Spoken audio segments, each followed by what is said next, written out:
বাংলাদেশের ইতিহাসে অন্যতম আলোচিত বিচারপতি হচ্ছেন AHM শামসুদ্দিন চৌধুরী মানিক।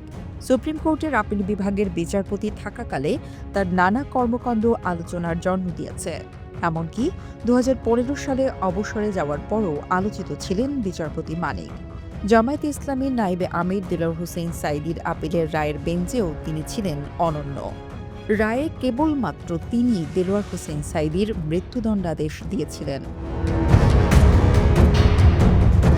তৎকালীন প্রধান বিচারপতি SK সিনহা দেলোয়ার হোসেন সাঈদীকে যাবজ্জীবন কারাদণ্ডাদেশ দিলেও একমাত্র বিরোধিতা করেন বিচারপতি মানিক। তিনি একমাত্র বিচারপতি ছিলেন যিনি মৃত্যুদণ্ডাদেশ প্রদান করেন দেলোয়ার হোসেন সাঈদীকে, এবং তিনি একমাত্র ব্যক্তি যিনি রাজাকার হিসেবে দেলোয়ার হোসেন সাঈদীকে চিহ্নিত করেছিলেন। বিতর্কিত নানা কর্মকাণ্ডের কারণে প্রায় সবসময়ই আলোচনায় ছিলেন বিচারপতি মানিক। অবসরে যাওয়ার পরও 161টি মামলার রায় লেখা বাকি ছিল তার। এ নিয়ে তৎকালীন প্রধান বিচারপতি SK সিনহার সঙ্গেও দ্বন্দ্বে জড়ান তিনি। বিগত আওয়ামী লীগ সরকারের হয়ে বিভিন্ন সময়ে বেশ কিছু মামলায় বিতর্কিত রায় দেন তিনি। সাম্প্রতিক কোটা সংস্কার আন্দোলন চলাকালেও বিভিন্ন গণমাধ্যমের টক শোতে অংশ নিয়ে শিক্ষার্থীদের নানা অশালীন মন্তব্য করেন বিচারপতি মানিক। অভিযোগ রয়েছে 21 জন বিচারককে ডিঙিয়ে মানিককে বিচারপতি নিয়োগ দিয়েছিলেন শেখ হাসিনা।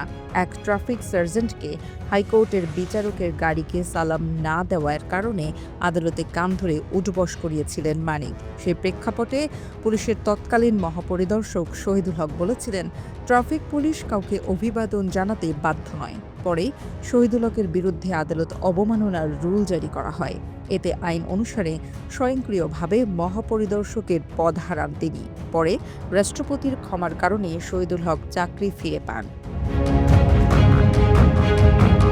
এছাড়া বিমানে ইকোনমি ক্লাসের টিকিট কিনে জোরপূর্বক বিজনেস ক্লাসের আসনে বসে লন্ডনে যাওয়ার মতো কীর্তি রয়েছে বিচারপতি মানিকের। তিনি 32,000 পাউন্ড দিয়ে লন্ডনে 3টি বাড়ি কিনেছেন। বাড়ি ছাড়াও লন্ডনে আরও সম্পত্তি আছে তার, কিন্তু সেই আয়ের উৎস প্রকাশ করেনি বিচারপতি মানিক। এমনকি ট্যাক্স রেকর্ডেও তা প্রকাশ করেননি তিনি। অবসর নেওয়ার কয়েক মাস পর মানিক অনেক মামলার রায় লিখেছিলেন। তার বিতর্কিত রায়ের কারণে বাংলাদেশ সুপ্রিম কোর্ট মানিকের রায় দেওয়া 161টি মামলা পরিহারের সিদ্ধান্ত নিয়েছিলেন।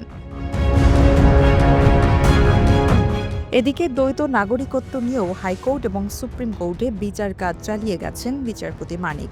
দেশের কোনো আইন কানুনের তোয়াক্কা করেননি তিনি। অভিযোগ রয়েছে, বিচারপতি মানিক দলীয়করণ, স্বজনপ্রীতি, যাকে ইচ্ছা তাকে নির্যাতন ও হয়রানি করেছেন।